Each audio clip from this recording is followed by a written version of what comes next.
So I hit my goal of 100 watch hours over here on YouTube. The goal was to hit 100 valid watch hours within a month, and I achieved the goal in a little less than 3 weeks. That's just the event, but here are the lessons that I've learned so far since showing up and starting the second round of 100 days consistently posting, even though I missed the last 2 days, but I'll talk a little bit about that later.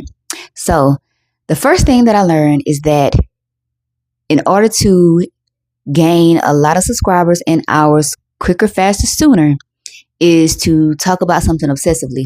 Now, that's not anything that I've been allowing myself to do fully, because I feel like it will become monotonous to me and that I'll be placing myself in a box. But I have seen others who started this 100-day challenge with me doing it, talking about one thing all the time, obsessively, and they've reached a whole bunch of hours and subscribers in a small amount of time. Like, I seen one girl go from like 2,000 to 4,000 within the last week and a half. And it's because she's been talking about the same thing obsessively and people have been resonating with it, and she talks about it passionately. And then another thing that I have learned is that for me, how I reached the goal for myself sooner than I expected was because I've been telling Storytimes, and those have been getting most of my hours. And I don't know if it's because people are nosy like me and want to get the tea and want to hear a good story time, but I don't mind sharing. I don't share everything about my life, but I don't mind sharing certain parts, certain stories, certain things that have happened in my life, because I feel like that's the way you connect with people. And then another thing that I've learned is that if I make a video that's even remotely polarizing, that's something that people have been gravitating towards too, and has gotten me, I think, the most watch hours this month. And I don't know if it's because some people, not all, naturally tend to gravitate towards the drama. I don't know. But even since I started back in January, anything that's remotely polarizing or unpopular opinion, those are the videos that get my most watch hours to date. Then what else I'm learning is that, which is surprising to me, I have more male viewers than I expected to have. Like, it's not even half and half. It's like men interact with my channel by way more than women do. Which isn't what I really was, aiming for. Not that I was particularly aiming for all women either, but I guess I just connect with who I connect with. But that was still surprising for me to see. Now, what else am I learning? Oh, I'm learning that showing up consistently, or as consistent as possible, does allow for the compounding and the growth. In my first 2 weeks here back in January, doing the first set of 100 days of posting consistently, I think I only got like 5 watch hours in those first 2 weeks. So 5 versus 100 is definitely showing me that if I show up, I can get the results that I am looking for. Now, another thing that I think is playing a factor into increasing my subscribers and watch hours is that I'm allowing myself to play around with different things as far as titles goes, descriptions, SEO tags, even though I read a couple of places that the tags don't really play as big a part as they used to here on YouTube, but I'm still doing it because I'm trying to, use everything to see what really works, looking at the analytics, the data, and to see what direction I really need to be going in. What else? Oh, speaking of subscribers, I think I've lost like 22, 23 people. I'm sitting at 150 right now, which, I'm, very proud of, because honestly, if I can just be frank, I didn't see myself getting 100 subscribers within the first year, honestly. And I'll talk about why maybe in another video. But yeah, so the fact that I'm still sitting at 150 and lost like 22 is still a big deal to me. And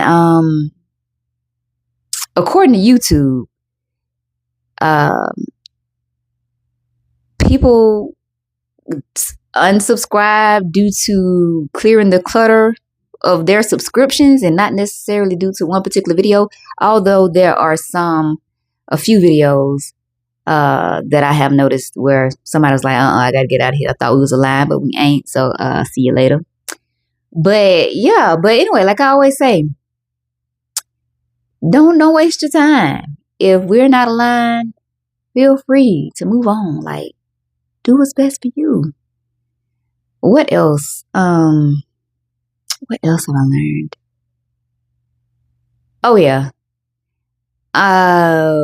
Not wanting to use AI as much when it comes to creating my thumbnails has been forcing me to get back on the Canva and to play around with some things and see what I can come up with on my own. I don't want to use AI if I don't have to, for certain reasons.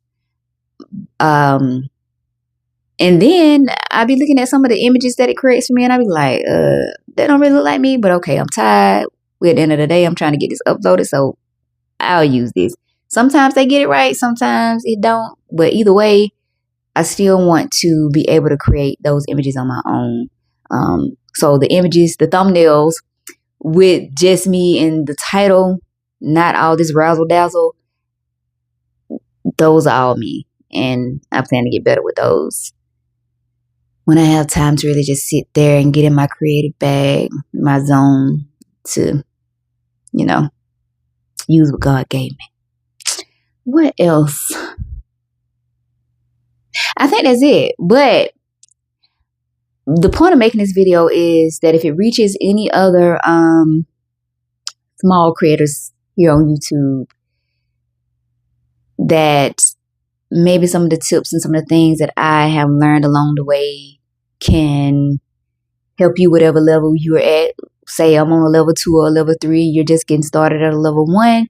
Then hopefully something that I shared in this video can help you get there quicker, sooner, faster than I did. Also, a good resource, as I mentioned before, is Glow and Tan Mo. I started doing this 100-day challenge because of her. I think she got monetized in the first 3 months of her coming back. Now, granted, she did already have a channel established, but she was able to get monetized in 3 months. And then a few other people that have started the challenge under her, along with myself, they've gotten monetized as well. And she has a YouTube masterclass that's worth checking out. She also has a new tech, some new tech that she's created to help people get monetized quicker. She just has a lot of stuff to check out. She's a good person to follow for just marketing stuff in general and YouTube stuff in general. I will have her link in the description, so if you're interested, you can check that out. But yeah, and I would just say don't give up. Just keep going. The first round, I didn't see the results that I had hoped. Well, I didn't really have too many expectations, but I did expect to do better than I did, and didn't really. But this time around, I'm really seeing it, and so I can see that if you just really give it a genuine go, you'll start seeing things grow and compound. But anyway, I do plan to be back tomorrow. I missed the last 2 days because the first day I missed, I did have a lot of things that I wanted to talk about, but I couldn't land on one thing. I recorded like 5 different videos around 5 different topics, but I just was not feeling uploading anything. And then last night, I didn't feel like yapping because I sat on the phone with a friend for like 3.5 hours, so I had to yap it all out and didn't feel like doing a video. I got right in the bed, rolled over, and went to sleep. Yeah. But there are some things I want to talk about this week, so I plan to be back tomorrow. If you're new here, my name is Latrice. Here's where I think out loud, reflect honestly, name patterns that keep us stuck, do a story time from time to time. If anything here on my channel resonates with you, feel free to take what you need. And if it doesn't, please feel free to leave it.